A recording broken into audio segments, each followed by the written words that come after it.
He fell into the pit. I was going to say, fell into the pit here. Ooh, Carpe gets the counter snipe onto Baby Bay. Dak brings him up. Oh, and then Dak goes down. Oh, Carpe no! ready. Carpe totally going wild on this Widowmaker right now. This week in Overwatch League news, xQc gets himself suspended and Seagull claims there's more to the story than just what he said. The Valiant pushed the Spitfires to their limit, and are the Outlaws making a comeback? We've got all the latest news and the best highlights from the past week. On every front, pick after pick. Although he didn't play in a single game, it was Dallas Fuel's xQc who was making headlines this week when some trash talking got out of hand and landed him with a $2,000 fine and a suspension for the rest of Stage 1. Everything started with the Houston Outlaws crushing Dallas Fuel on Friday 4-0, and during a post-game interview, the Outlaws' main tank player Muma had this to say. Thanks to all our fans, couldn't do it without you, and in the wise words of a good friend of mine, rolled and smoked my doggies. Although his playful trash talk got cheers from the crowd, xQc did not take kindly to having his catchphrase used against him, and responded in his stream later that day. I smoked you, dude! No, you didn't smoke shit. No, shut your fucking mouth, go back there, suck a fat cock. I mean, he would like it, but... It was at this moment that he knew. He fucked up. So it's pretty clear xQc knew he screwed up as soon as he said it, and although he later apologised and Muma accepted, the damage was already done.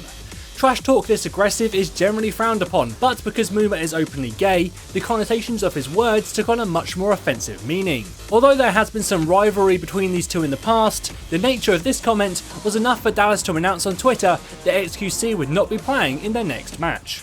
Oh, I'm banned again. I didn't even know that. Nobody talked to me, so. But I was on the bench anyway, so no difference here. Blizzard later stepped in and announced that they would be officially suspending him for the next 4 matches and fining him $2,000 for violating the Overwatch League Code of Conduct. Adding to this, Dallas Fuel's management said that they will be extending the suspension to last until the end of this stage of the league, meaning he won't be playing for at least a month. They stated that during his suspension, they will be offering additional resources and support to help xQc improve as a professional player who is reflective of Dallas Fuel. I just feel like if the 2000 does not go to some LGBT thing, which is directly related to the actual fine, then I'll literally match it and donate 2000 myself to some LGBT thing myself. Following on from this, the other members of Dallas Fuel have been bombarded with questions, but one of the most interesting responses came from Seagull. You really think Dallas Fuel banned someone for a fucking month over that comment? It's possible. I guess. Or maybe you think there's some, maybe he's been having some other issues. What do you think? You know, some people say it was just because of what he said last, I don't even know, was it last night or the day before? About Muma, but it's not. It's just a lot of other stuff, internal stuff I'm not going to talk about, but yeah, that's why the punishment is harsh. It sounds like there's more to this story than just xQc's comments on stream, and that he's also involved in some internal issues that Dallas are trying to resolve. This also isn't the first time that xQc has found himself in trouble with Blizzard, as he's had his accounts banned from the game in the past for his actions during ranked play, and it seems that Blizzard and his team are taking a no-nonsense attitude towards player behaviour. Although some of xQc's fans have called the added suspension too harsh, both Blizzard and the Fuel have to be seen to act on this. They all have sponsors to keep happy, and just 2 weeks into the Overwatch League, bad press is not what they want. Let's hope that they can resolve these problems and pick themselves back up before Stage 2. How do you feel? Was the added suspension needed, or was Blizzard's punishment enough? What do you think of Seagull's comments on the situation? Either way, let's get back to the games as we had some amazing action this week. Jonak from downtown. Kareem, there's not a damn thing he could do about it. One of the biggest turnarounds was from the Houston Outlaws, who started this week down 2 games but didn't even come close to losing a single map this week, claiming 2 4-0 victories. We've got one Junkrat on the side creeping just to try to get out here and touch if he can. The tire will come in and Chips now out of this fight. Oh, that's so big. Linkster drops Costa, no resurrect here, and this is going to be the easiest first map for Houston Outlaws. What a fantastic performance. The team have also received praise from league leaders Seoul Dynasty, with Rio J Hong saying that Houston have great chemistry and that they play really well in scrims.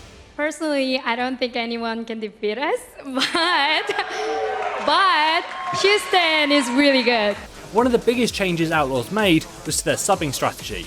Where in the previous week they had made numerous substitutions, this week they kept it simple with just a single swap for their control games. This is a tactic being used by many teams, and by adopting it, the Outlaws looked stable and organised throughout their matches. That starts off Mickey out of the fight. That is a huge blade that comes through, gets the tire and the tire caster. Again, a late Valkyrie brings two back to life, and they're not even after that Valk.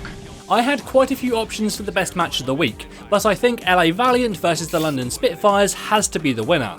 It was intense from start to finish, with some amazing plays from both teams. Valiant's opening push on Horizon was outstanding and beautifully choreographed, and then the tiebreaker end to that map saw two great plays from the Spitfires. On the point, it's almost one tick. You can see now it's down to the Mercy just to stall it out. They can't afford to allow that to happen. Kareev valiantly trying to keep his team in this one, no pun intended, but it may not be enough. Too hard to break through the Spitfire. However, going into maps 3 and 4, the Valiant stepped up even more and consistently punished London's DPS players with incredibly precise dives. He's got the pulse bomb basically every minute as well, averaging a pulse bomb every minute and 3 seconds. Nuss wants to try and resurrect Birdring, but he's it's dangerous for him to go for it. He does. He at least gets that McCree back on his feet now. It was dangerous territory, but of course the Valkyrie makes the resurrect a bit more comfortable in process. Again, getting burst down. Birdring once more brought back to life. All these resurrects committed to the one player. Birdring is the centerpiece of the Spitfire right now. Look at his health in the top corner. He just can't catch a break. It was in the final map that London threw the Valiant off their game, however, when Birdring pulled out a Widowmaker and Valiant had no idea how to respond, and actually ended up playing Orisa to try and block the shots, but to no avail. London Spitfire are going to have a good ultimate advantage coming into these fights. In there already at 60% on the point. Birdring now as well, just trying to make sure he stays in step with the Valiant and has a sight line on all the agilities. He cannot be doing that, it's too risky. Up in the air he pops. And down he comes there as well. Look at that, Unco tries to go for the resurrect. Birdring is controlling this match. The Genji switch has not been enough to deal with it, but he killed it another time!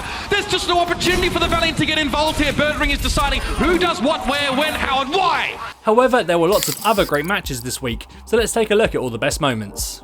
On day 1, Seoul and Houston crushed their opponents, but a close game between Philadelphia and San Francisco saw some great action. Down to the pit here. Ooh, Carpe gets the counter snipe onto Baby Bay. Dak brings him up. Oh, and then Dak goes down. Oh, Carpe ready. Carpe totally going wild on this Widowmaker right now.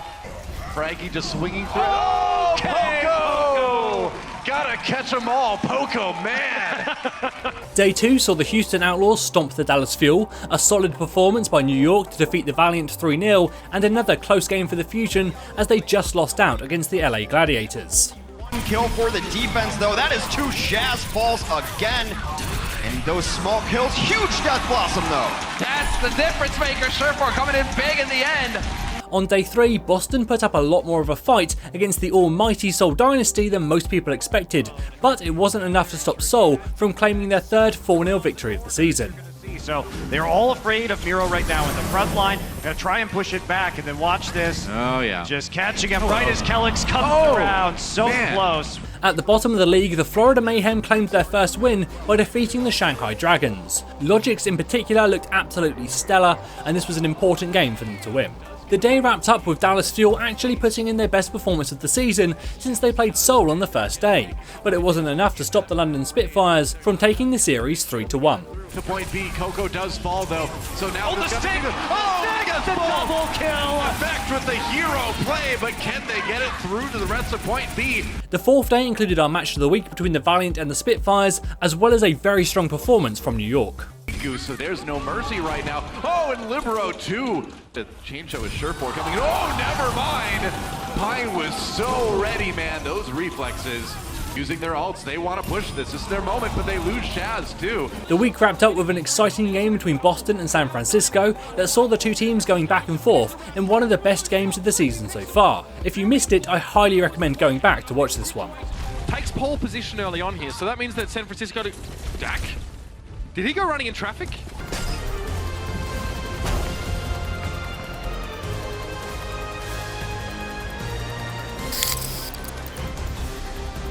So at the end of week 2, it's the Seoul Dynasty at the top of the Pacific Division, with New York heading up the Atlantic and London close behind them. The Valiant have dropped down from the top after losing 2 tough games this week, but they will soon rise back up, judging by their great performance versus London. The Outlaws have climbed right up the table thanks to 2 decisive wins. We'll have to see if they can maintain that momentum into next week. And lastly, struggling down at the bottom are the Dallas Fuel and the Shanghai Dragons, both without a single win to their names. Looking forward to next week, we have some very exciting games that include the Battle for Los Angeles on Wednesday between the Valiant and the Gladiators. On Thursday, the Uprising and Fusion will look to do what no one else has done and defeat the Spitfires and the New York XL, but then on Friday, we'll see the Seoul Dynasty and New York clash in the first all-Korean game of the league. Finishing up Friday, Dallas Fuel will play the Shock, followed by the Uprising on Saturday as they hope to get their first win of the tournament, but both of these teams have shown great coordination in their matches this week, and the Fuel could certainly struggle. Then everything wraps up with the LA Gladiators versus the Houston Outlaws, which is a match I'm really looking forward to. What are your predictions for the games next week? Let me know in the comments below, and leave any ideas for what you'd like to see more of in these weekly Overwatch League recaps. Don't forget to subscribe, and as always, this is James Verkers saying thanks for watching, and enjoy the game. Look at that. Oh, agilities! He just wants to play the game, Birdring. Give him a shot.